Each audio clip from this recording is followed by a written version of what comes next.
Nous avons enfin les résultats du premier tour des législatives 2024 et c'est fou de voir à quel point la politique française est devenue un épisode de retour vers le futur, chers amis, il est l'heure du 156e épisode de la farce tranquille. Taisez-vous. En Non mais cet homme est ahurissant. porte-parole du gouvernement. Ce que vous venez de faire, c'est super.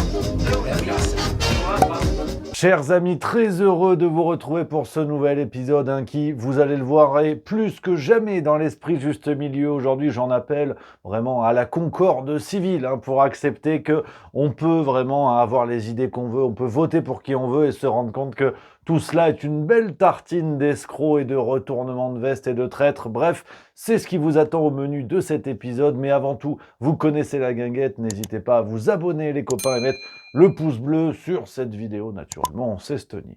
Et les amis, avant toute chose, je vous donne rendez-vous le 11 juillet 2024 à Fréjus, au cinéma Vox, que certains connaissent peut-être déjà pour avoir vu des conférences de Louis Fouché et autres personnages que l'on adore chez Juste Milieu. Le rendez-vous pour le spectacle Zinzin. Ça y est, on arrive dans le sud de la France, il va faire beau.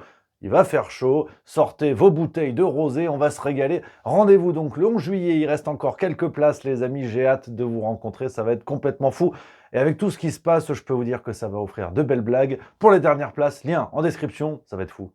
Alors, épisode un petit peu chamboulé aujourd'hui les copains, évidemment, on va parler des résultats, on va analyser tout ça, on va regarder les séquences croustillantes de ces derniers jours, mais pour y aller un petit peu dans l'ordre, les résultats d'abord, résultats officiels du ministère de l'Intérieur. Petit rappel, vous le savez, le RN finit premier avec 33,15%, le Nouveau Front Populaire 27,99%, La République En Marche 20,04%. Alors attention, parce que j'ai vu sur les réseaux sociaux certains qui disaient « Oui, en fait, c'est pas vrai, le RN, ils ont fait 29%, il n'y a que 400 000 voix d'écart, quelque chose comme ça, avec le Nouveau Front Populaire. » Attention, parce que le ministère de l'Intérieur a présenté les résultats avec le RN, donc qui effectivement est à 29,25%, plus il faut prendre en compte les voix de l'Union d'extrême droite, qui est en gros tous les affiliés qui ont rejoint le RN avec Docteur d'Enfer, là, Éric Ciotti, et eux, ils ont fait 3,90, mais c'est la même salade, donc il faut le grouper, tout comme on groupe les résultats pour le Nouveau Front Populaire. Voilà, si jamais, pas de complotisme chez moi.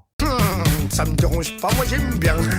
Alors, on va d'abord, les amis, voir les meilleures séquences avant les élections, après les résultats. On va voir un petit peu tout ça et je vous proposerai une grande analyse en fin de vidéo et bien sûr, une analyse qui appelle au débat, qui appelle aux commentaires. N'hésitez pas à dire si vous n'êtes pas d'accord, c'est tout le but. N'oublions pas qu'on peut ne pas être d'accord, on peut ne pas voter la même chose et discuter ensemble. Voilà. Parce que le diviser pour mieux régner, on a compris qu'aujourd'hui, Emmanuel Macron, ça l'excite. Donc évitons de lui faire ce cadeau-là, nous aussi, mais d'abord quelques petites séquences pêle-mêle et d'abord Emmanuel Macron. Justement, on en parlait, déguisé en Laurent Baffy, des meilleures années, détendu comme Jaja le 30 juin au Touquet pour aller voter. Regarde-moi ça.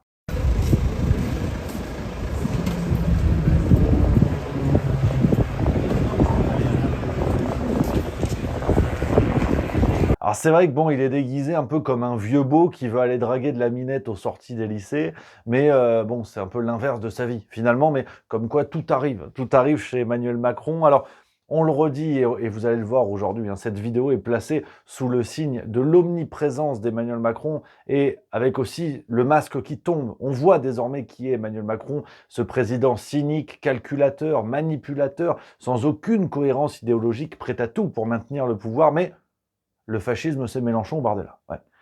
Oui. Et je sais, c'est curieux. Je sais, c'est curieux, mais c'est d'ailleurs pour ça que j'en ai fait un livre, les amis, qui est un petit raz-de-marée déjà. En 10 jours, on est à plus de 1800 exemplaires vendus. Ça y est, l'imprimeur avec qui on travaille en Normandie a tout fait sortir des lignes de production. C'est parti. Les premiers colis sont en train de partir, donc n'hésitez pas, les amis, si vous voulez faire partie de la première impression. Lien en description pour commander votre exemplaire. On n'est qu'au tout début. Je peux vous assurer qu'on va en parler. Je compte sur vous. N'hésitez pas à tout partager sur Facebook, Twitter, Instagram. On va faire un truc sympa. Alors, je vous l'ai dit avant de passer à la grande analyse, un petit peu pêle-mêle, les séquences, et du côté de La République En Marche, parti présidentiel oblige, ou ce qu'il en reste, passage en mode panique. Ah non, vraiment, la LREM, ils se sont mis en mode panique comme si c'était une école maternelle et que Cohn-Bendit était à moins de 200 mètres. C'est que vraiment, là, ils sont chauds. Là, ils ont dit faut faire quelque chose. Et notamment Yael Braun-Pivet sur BFM TV le 1er juillet, qui a assuré un petit peu le service après-vente. Elle a dit c'est très simpliste de considérer que c'est la faute d'un seul homme. Voyons, nous ne sommes pas isolés. Nous voyons le monde tel qu'il est aujourd'hui. Nous voyons que cela existe dans de nombreux pays. Donc, je pense que c'est très simpliste de considérer que ce serait la faute d'un seul homme. C'est la faute de l'époque, c'est la faute de la société.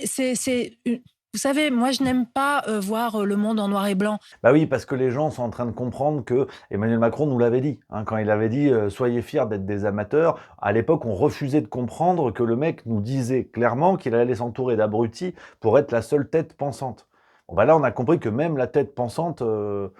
Voilà, c'est le bilan est pas foufou. Donc tous les autres abrutis qui sont autour de lui, qui ont été choisis pour leur incompétence pour la majorité, ils se retournent vers le chef en disant qu'est-ce qu'on fait, patron? Bon, en même temps, Yael Braun-Pivet, elle a raison. C'est tout un système qu'il faut dégager aujourd'hui qui a toléré de confier le pouvoir et de s'affilier à Emmanuel Macron. Alors, on avance un petit peu du côté du Front populaire. Avant les élections, on a eu un truc... Depuis, j'ai perdu la vue de l'œil gauche. Ils nous ont présenté leur programme en ASMR. C'était le 26 juin. Bienvenue dans cette ASMR. Nouveau Front populaire. Augmentation du SMIC à 1600 €. Blocage des prix des produits de première nécessité. Adopter un moratoire sur les méga-bassines. Alors c'est vrai que c'est original, parce que l'ASMR, tu sais, c'est le truc de parler tout doucement dans un micro, parce que ça détend, ça aide à dormir. Alors Mélenchon en ASMR, c'est comme Rocco Siffredi avec de la tendresse. C'est pas la même sensation. Tu t'attends à autre chose. Et là, bon, il y a tous les gens du nouveau Front populaire... Je dis pas que ça ressemble à une secte, je dis que pour occuper le chaland, c'est quand même les meilleurs. On continue en parlant de Mélenchon, justement. Alors, le roi de la blague. C'est vrai que je me lance dans le spectacle, j'essaie de faire des blagues sur scène, mais Mélenchon me semble indépassable.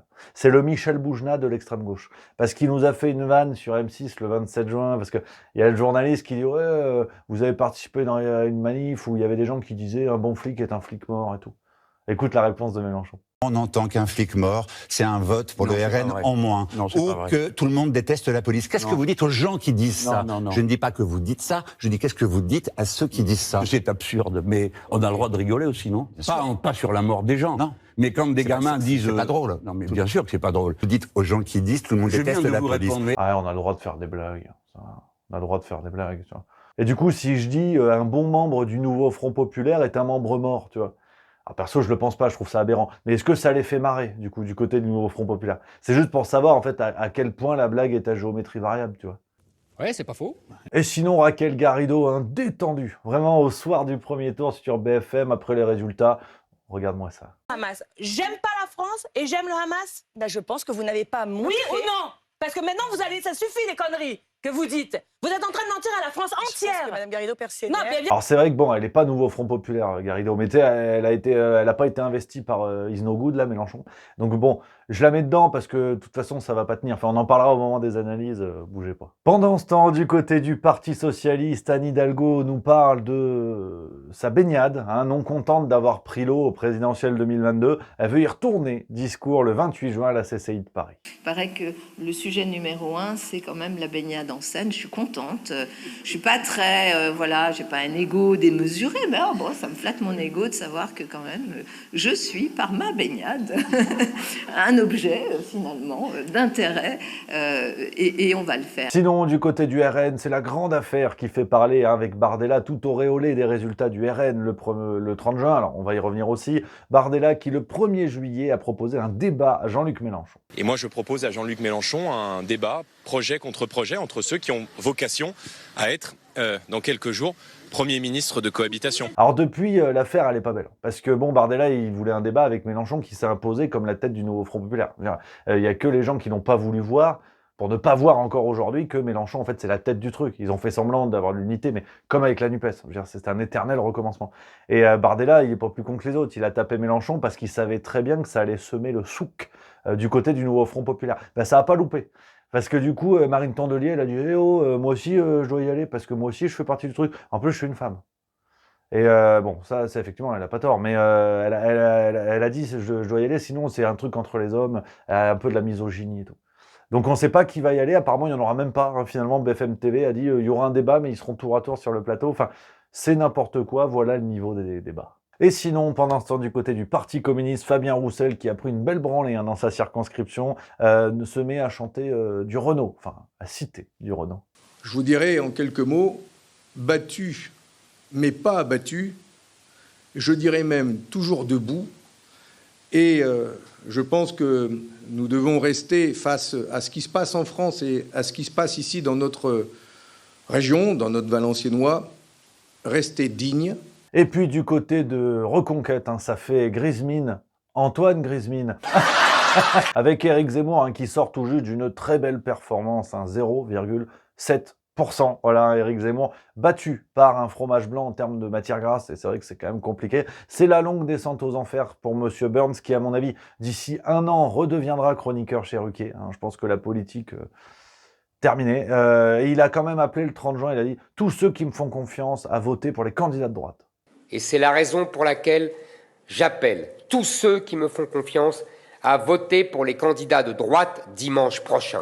Faites gagner la droite dans l'espoir de faire gagner la France. Alors, c'est vrai que je me suis dit, bon, vu qu'ils sont pas nombreux, il aurait pu faire une boucle WhatsApp ou leur envoyer des SMS plutôt que faire chier une caméra, un cadreur, un maquilleur, parce que, bon, là, on parle de 10 000, 20 000 personnes. Honnêtement, tu mets un post Twitter, on est mieux. Bon, alors les amis, je vous l'ai dit, épisode particulier. On va pas avoir ce côté zapping que vous aimez, j'espère, d'habitude. On va aller vraiment dans l'analyse aujourd'hui. Je vais vous proposer ma lecture de tout ce qui se passe, de ce qui nous attend, mais je le rappelle, je le dis maintenant, je le dirai à la fin, c'est une lecture personnelle, qui est la mienne, qui est subjective. Voilà, et le but, c'est justement que vous ne soyez pas d'accord. Le but, c'est de créer le débat, d'accepter que l'on peut continuer à discuter, et au vu de ce qui se passe dans notre pays, que l'on doit continuer à discuter, sinon on donne raison à ce système. Donc voilà, c'est dit, en préambule, on va y aller petit à petit avec déjà, pour commencer, les incohérences, les incompréhensions de notre démocratie. Je veux dire, j'ai préféré mettre ça au tout début pour éclairer ce qui va suivre et vous montrer que de toute façon, on essaie de construire des raisonnements, on essaie de construire une maison sur du sable, parce qu'en vérité, cette scène politique est une sorte d'immense bordel où finalement tout le monde se féconde selon les moments de la soirée. On a eu Jérôme Cahuzac éliminé dans la 3e circonscription du Lot-et-Garonne. Vous allez me dire, c'est génial. Il a quand même eu 14,56% des voix. Et là, j'avoue que Jérôme Cahuzac, en termes d'enculerie politique, à côté Manuel Valls, c'est Mère Teresa. Et il y a quand même des gens, ça fait plusieurs milliers quand même d'électeurs qui ont voté pour lui. Donc comme quoi, vous pouvez faire tout ce que vous voulez en politique, on peut s'égosiller à dire que c'est scandaleux, vous trouverez toujours des gens pour voter pour ce genre de type. On continue avec Olivier Véran, qui finit 2e dans une circonscription en Isère avec 31% des voix. Tu vois. En même temps, je comprends, il était tellement convaincant, regarde. Mais comme beaucoup d'entre vous, j'ai été plus que surpris par l'annonce de la dissolution et je partage l'inquiétude et la colère d'un grand nombre d'entre vous que je rencontre au quotidien dans cette belle circonscription de l'Isère. Ce que je veux vous dire, c'est que mon réengagement à vos côtés, il vise à tirer quelque chose de cette dissolution, de cette épreuve politique que nous vivons aujourd'hui. Autre exemple vraiment de comportement démocratique saugrenu, c'est-à-dire qu'Olivier Véran qui se fait dégager du gouvernement, qui dit vouloir faire une formation en chirurgie esthétique pour aller réparer des nichons à la clinique des Champs-Élysées, et visiblement ça s'est pas passé comme il veut, le mec revient en politique après tout ce qui s'est passé, et vous avez encore des électeurs qui disent que ce serait une bonne idée de voter pour lui. Donc là, je vous avoue que je vous dis ça au début parce que je ne comprends pas. Et vous allez vite comprendre qu'il y a aussi des choses que je ne comprends pas, et ce que je vous dis s'appuie sur une grille de lecture subjective, comme je vous l'ai expliqué, mais qui vise à bouger, parce que vraiment j'ai du mal à saisir tout ce qui se passe aujourd'hui, même si on a quand même pas mal de repères qui nous en disent long, notamment ça, le fait que en démocratie, on a beau dire, on a beau faire, il y a beau avoir une panoplie de salauds, vous trouverez toujours des électeurs pour voter pour. Alors, le grand moment depuis vraiment, ça y est, ce premier tour, c'est le grand retour du barrage républicain. Ça y est, come back to the castor. On a aussi le retour de l'arc républicain. Alors c'est vrai que quand on voit la gueule de l'archer, c'est pas rassurant. Mélenchon, le 30 juin, qui a déclaré pas une voix, pas un siège de plus pour le RN. Dans l'hypothèse où il serait arrivé en tête, tandis que nous ne serions qu'en 3e position, nous retirerons notre candidature. Donc, Une fois de plus, je sais que ça m'avait valu certains commentaires négatifs, mais c'est bien qu'on ne soit pas d'accord, évidemment. Ça m'avait valu ça au moment des présidentielles 2022, quand Mélenchon disait la même chose à l'entre-deux tours, pas une voix pour le RN, ce qui est un soutien à Emmanuel Macron, que vous le vouliez ou non. Et pour ceux qui n'auraient toujours pas compris, Mélenchon vous refait le coup. C'est-à-dire, quand il explique pas une voix pour le RN, pas un siège de plus pour le RN, qu'il appelle au retrait des candidats du nouveau Front populaire en cas de triangulaire, et ce, pour faire perdre le RN, et parfois même au profit de candidats de la majorité présidentielle, c'est une alliance de fait avec Macron, que vous le vouliez ou non. Et de l'autre côté, la même. Gabriel Attal a appelé également au désistement des candidats ensemble en cas de triangulaire. Cela passera par le désistement de nos candidats, dont le maintien en 3e position aurait fait élire un député Rassemblement National. Alors, bien évidemment, tout ça nous offre des situations baroques. Vraiment, depuis Independence Day, j'avais pas vu ça. Dans la 10e circonscription du Nord, on a le retrait de la candidate de la France Insoumise, Leslie Mortreux, au profit de Darmanin. Ouais, la France Insoumise, du coup, coup de pouce à Darmanin. Donc, je sais pas quoi vous dire. Dans le Calvados, une circonscription du Calvados, retrait du candidat Nouveau Front Populaire, Noé Gauchard, au profit d'Elisabeth Borne. Voilà, donc le Nouveau Front Populaire qui te dit on veut retirer la réforme des retraites, se retire au profit de celle qu'il a mise en place. Et puis sinon, on a également Édouard Philippe qui a appelé à voter Parti communiste contre le RN au Havre. Là encore, j'ai pas de blague. Alors, si vous voulez, on a une alliance entre le Nouveau Front Populaire et la Macronie. Je le redis, que vous le vouliez ou non, c'est une alliance. Quand vous vous retirez au profit d'un parti, vous l'aidez. C'est comme ça, c'est une réalité de terrain. Tout le monde peut le nier si vous voulez, mais c'est comme ça.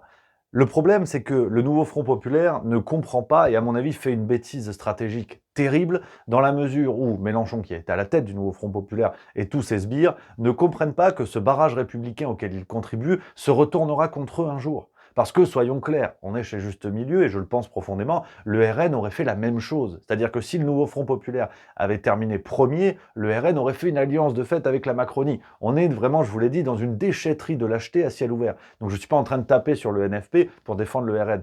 En termes de saloperie, chacun aurait fait la même, qu'on soit bien d'accord. Parce que le but à la fin, c'est de poser des députés qui vont gagner 7000 balles par mois et financer les partis. Donc tout est bon pour aller à la gamelle, ça on est d'accord.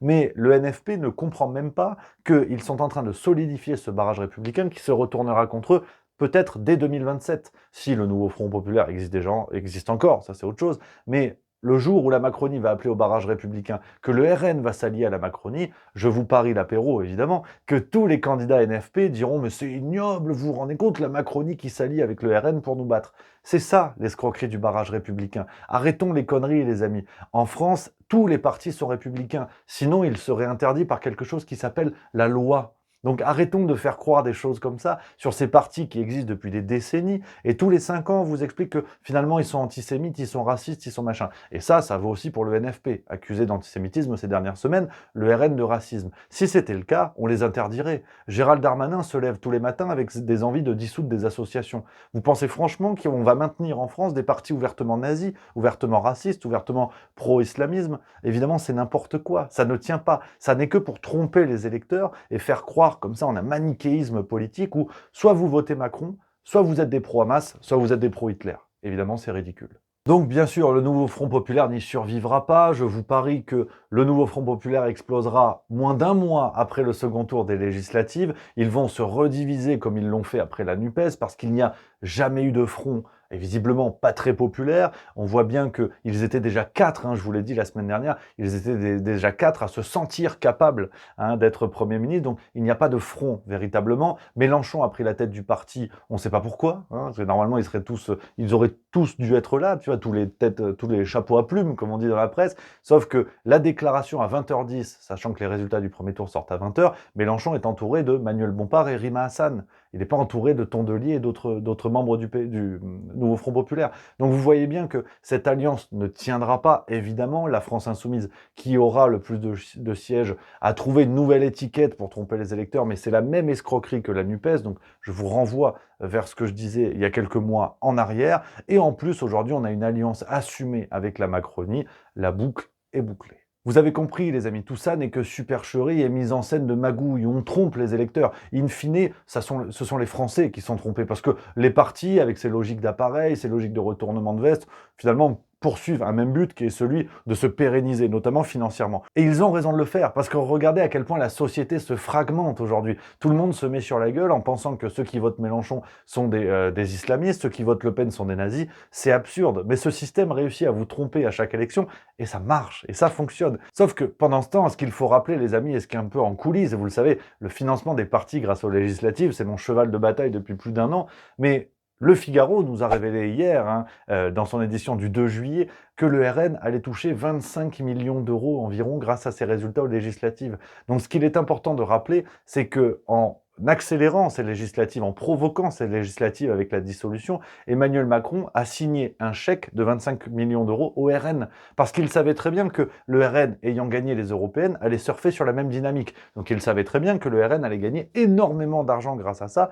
Donc là encore, il y a une forme d'alliance tripartite. D'un côté, le nouveau Front populaire soutient la Macronie dans les triangulaires face au RN, et de l'autre côté, la Macronie finance le RN. En provoquant ces élections, Macron savait très bien qu'ils allaient toucher énormément d'argent, donc c'est une autoroute pour 2027, et le temps d'arriver en 2027, le RN se normalisera, et on ne verra plus du tout la différence entre Bardella et Attal, à part peut-être en termes de tour de bras. Donc les amis, il faut revenir à certaines évidences. N'oublions pas une chose, c'est que Emmanuel Macron n'est pas idiot. Qu'il soit fou, sûrement. Qu'il soit idiot, impossible. Vous voyez bien que tout ça n'est que calcul, manipulation politique, qui fonctionne en plus. La société est fragmentée, les partis politiques sont affaiblis, obligés de se soumettre à lui pour certains. Emmanuel Macron a réussi aussi à faire disparaître les petits partis grâce à ces législatives. Vous noterez qu'on ne vous parle plus que désormais du bloc Nouveau Front Populaire et du bloc RN. Il n'y a plus rien. La vie politique française se rapproche de la vie politique américaine. Là-bas, ils ont 2 partis. Aujourd'hui, nous en avons 3 et les petits partis sont morts. Emmanuel Macron aura encore réussi ça. Donc n'oublions pas, les amis, qu'Emmanuel Macron n'est pas un idiot. Le fait d'être fou n'oblige pas d'être un abruti. Et on le voit bien aujourd'hui. Et le pire, c'est qu'il vous le dit. Emmanuel Macron déclare le 30 juin, quelques heures avant les résultats, il dit « Les décisions que je prends, je les réfléchis ». Vous n'avez jamais regretté depuis le 9 juin? Non. À aucun moment? À aucun moment. Je ne fais pas les choses à l'emporte-pièce, contrairement à ce que ça. Les décisions que je prends, je les réfléchis. Bien sûr. Donc nous avons pris l'habitude de nous rassurer en disant Emmanuel Macron doit être fou. Donc de fait, on le déresponsabilise de tout ce qui se passe. En tout cas, et ça n'est que mon avis, je ne pense pas. Je pense qu'on se leurre nous-mêmes en essayant de croire qu'il est zinzin, qu'il est fou, qu'il fait n'importe quoi. Or, c'est quand même dingue, quelqu'un qui fait n'importe quoi et qui arrive à chaque fois à ses fins, qui arrive à chaque fois à ses buts et à se maintenir au pouvoir comme il le fait actuellement. Emmanuel Macron est fou, mais il est réélu en 2022. Emmanuel Macron est fou, mais finalement, il gagne ces législatives. Parce que, je vous l'ai dit tout à l'heure, La République En Marche fait 20%. Mais si vous rajoutez les LR, qui vont bien sûr s'allier avec Macron en 2027, sinon ils vont disparaître, vous passez déjà à 30%. Et si vous rajoutez les petits satellites, Horizon et compagnie, Modem et tout ça, vous arrivez quasiment au niveau du RN. Où est la défaite? Où est la défaite de Macron? Alors qu'il vous montre bien qu'en explosant le monde politique, il arrive quand même à créer des alliances et des dynamiques en sa faveur. Donc c'est assez fou. Je vous l'ai dit, il est également gagnant sur la disparition des petits partis, d'où peut venir un sursaut. C'est-à-dire à partir du moment où les gens vont comprendre que ces grands blocs politiques ne sont finalement que des alliés qui ne le disent pas franchement, peut-être que le peuple français va aller voir du côté des petits partis en disant foutu pour foutu, autant aider des gens qui n'ont aucune chance. Et bien Emmanuel Macron a réussi à faire disparaître ça.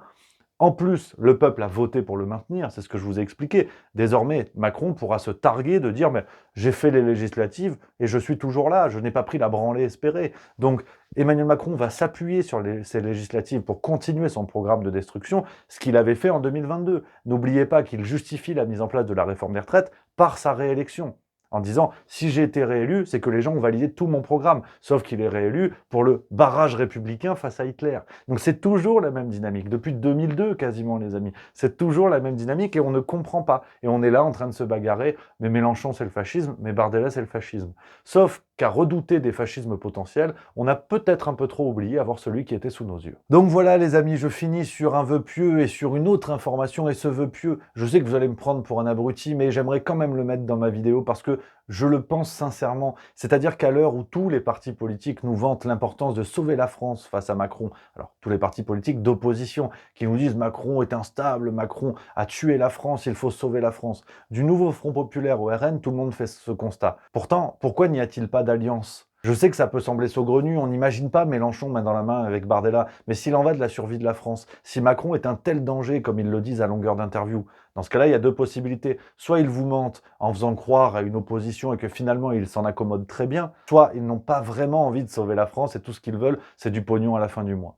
Je vous laisse libre, réponse en commentaire. Et puis pendant ce temps, les amis, pour finir sur une information qui finalement résume beaucoup de choses, pendant ce temps, le Parisien du 28 juin nous explique que Ursula von der Leyen a été reconduite à la tête de la Commission européenne, tranquillement, en toute détente, par les chefs d'État de l'Union européenne. Donc, n'oublions pas aussi une chose, les amis, il y a cette fausse opposition que j'ai développée là depuis de longues minutes dans cette vidéo, mais n'oubliez pas aussi que tous les gros partis politiques que vous voyez en présence ont au moins un point commun, qui est celui de ne pas ou plus, pour certains, s'opposer à la politique de Bruxelles. Donc n'oubliez pas non plus que ils ont beau dire, ils ont beau faire, mais Mélenchon au pouvoir, Bardella au pouvoir, ce sera la même salade. Si Bruxelles claque des doigts, ils vont se soumettre. Et d'ailleurs, si les marchés claquent des doigts, Bruxelles se soumettra, et ainsi de suite. Il y a toute une chaîne de soumission qui fait que ces partis politiques l'ont bien compris. Où est le fameux plan B de Jean-Luc Mélenchon qui évoquait une potentielle sortie de la France de l'Union européenne? Où est le Frexit évoqué par Marine Le Pen il y a plus de 10 ans maintenant? Il n'y a plus rien. Donc vous voyez bien que ces oppositions de façade tiennent sur l'écriture inclusive ou l'implantation d'éoliennes, mais en vérité, ça ne sont pas eux qui ont les cartes en main. Donc voilà les copains pour cette vidéo particulière d'analyse. J'ai beaucoup parlé aujourd'hui. Je compte sur vous pour dire en commentaire ce que vous en pensez les copains. C'est très important. Et si ces réflexions vous intéressent, sachez que voilà, elles sont creusées, elles sont développées dans ce livre Emmanuel Macron est-il fasciste, où j'ai essayé de mettre sur papier toutes ces réflexions-là et d'expliquer pourquoi Emmanuel Macron a vérolé notre système, comment il a fait dans un élan qui me semble théoriquement fasciste. Je vous l'ai dit, lien en description. Mais en tout cas, nous, on va se retrouver pour de prochaines vidéos. N'oubliez pas, gardez la banane et surtout, restons unis, construisons nos désaccords. C'est peut-être ça qui peut les faire chier. Je vous embrasse, prenez soin de vous.